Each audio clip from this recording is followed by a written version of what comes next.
Hi friends, welcome to my channel fun with cooking. आज मैं आलू और खसखस दाना का सलाद बनाती हूँ। बहुत ही इजी है एंड कामचोर रेसिपी भी है। तो चलिए शुरू करते हैं। इसके लिए मैं 2 आलू को बॉईल कर लिया। 2 चम्मच खसखस के साथ स्वाद अनुसार मिर्च डाल के मैं पेस्ट बना के रखा। एक छोटे प्याज को छोटे छोटे टुकड़े में काट लिया और चाहिए थोड़ा सा धनिया पत्ता। आलू को एक बड़े बोल में लेके अच्छी तरह से मैश कर लूंगी। ध्यान रखना है जो गुठली बिल्कुल ना रहे इसमें। तो आलू को पहले मैं अच्छी तरह से मैश कर लेती हूँ। आलू मेरा अच्छी तरह से मैश हो गया है। अब इसमें खसखस का पेस्ट डाल देती हूँ।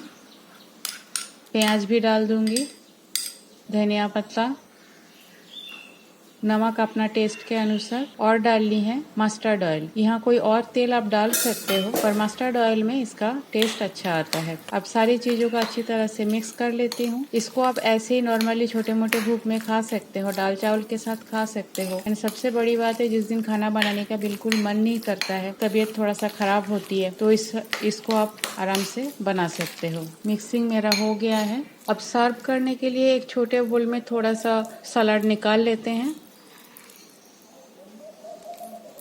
ऊपर से थोड़ा सा कटी हुई प्याज डाल देती हूँ और थोड़ा सा धनिया का पत्ता। तो बन गया मेरा आलू और खसखस का सलाद। होप आपको अच्छी लगी मेरी रेसिपी। तो मेरे चैनल को लाइक शेयर और सब्सक्राइब करना भूलिएगा नहीं। अपना ओपिनियन भी मेरे साथ शेयर जरूर कीजिएगा। थैंक्स फ्रेंड मेरे वीडियो देखने के लिए। आज यहाँ तक ही। फिर मिलते हैं कोई एक नया रेसिपी के साथ। Bye, have a good day.